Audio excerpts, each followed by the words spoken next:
Jennifer Minster for SavannahNow.com, and in this edition of Local Music Now, we're talking to Trae Gurley.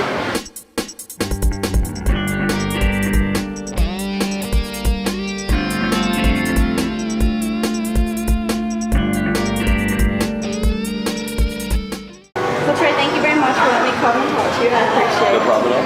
I did a little bit of reading on your website about your bio, how you kind of got started with the guitar and the sax, and took musical theater to get you to sing.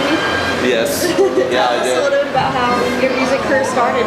Yeah, well, I guess any musician always has a childhood story, and it usually ties into, if you're in the South, it starts off with church, I would say, so I would be remiss if I didn't mention that. But yeah, just your normal band nerd throughout high school, but then I got introduced to theater and started doing that, which leads into musical theater.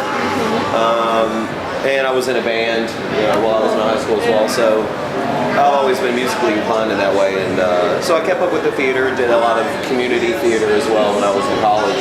And then I moved to New York and kind of continued on that path and did a lot of local productions and whatnot. And then I stopped singing for quite a long time. I stopped doing music for several years in any format. And then was just wanting to do it again. And so a friend of mine was doing an off-Broadway show about Sinatra, and he said, you should really start singing this music because your voice is perfect for it.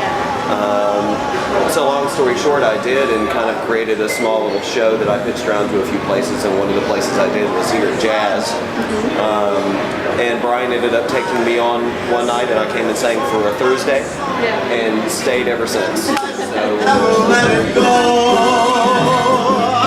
I've got the world on a string, and I'm sitting on a rainbow.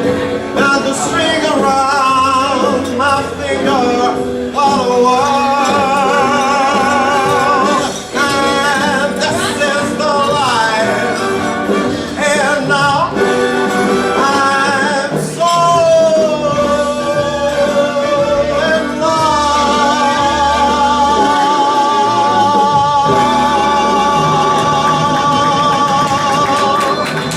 So yeah, you do a lot of Sinatra here at Jazz. I do. You did some Johnny Mercer stuff at his 100 things. Yes, yeah, that was kind of a big deal for me. Just if you're from Savannah and you know who Johnny Mercer is, to be invited as a special guest vocalist, which I've done several years at the Johnny Mercer, his annual birthday concert. But to be able to be on stage with a band and doing music that was tailored just for me in that atmosphere in the Johnny Mercer Theater. That's It's awesome. pretty, out-of-body experience.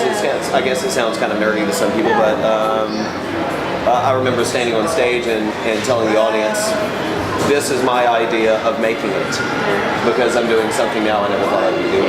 So, yeah, that's unbelievable. So it's something I'll be able to keep with me for a long time. Very cool. Yeah. So the guys like Sinatra and lyricists like Johnny Mercer, are those the things that inspire you? What inspires you when it comes to music? I think in that musical format, I'm really inspired by Sinatra with the way he phrased things. I've heard several people say, he has an okay voice, he has a good voice. His voice is okay, I would say, but definitely when you hear his voice, you know what it is. But his phrasing is kind of what I studied, how he delivered it. Awesome. Because I kind of pair myself in that category where I don't think I have a great voice, but I deliver it really well. I think that makes the biggest difference, paying attention to the lyric. That's interesting. It does too, yeah. So I get away with a lot of the acting, and the delivery comes out in that, and I think that's much more memorable. I always tell people, with me, it's 70% delivery and 30% voice. I make up for the difference. Well, before we go, we have to talk about, we're obviously here at Jazz. You're here every Thursday. Where can you tell folks a little bit about those details, websites and stuff? I'm here at Jazz, which is on Barnum Street in downtown Savannah, every Thursday from 7:30 to 11. That's my normal night. It's the one gig I'm always steady on, but I do other engagements as well, even outside of Sinatra, and a lot of private things, weddings and cocktail parties. But I play guitar as well and do kind of something that's completely the opposite. It's more modern, country, Ryan Adams, Ray LaMontagne, so completely opposite vocal styling and playing ability, but all that information you can find more about it on my website at TraeGurley.com, or you can email me through the website as well if you have any questions. Well, Trae, thank you so much. That's my pleasure. I really Thanks for appreciate it. sitting down with me. It's great. Thank you. got to say no, no. Or nothing at all. Or nothing at all.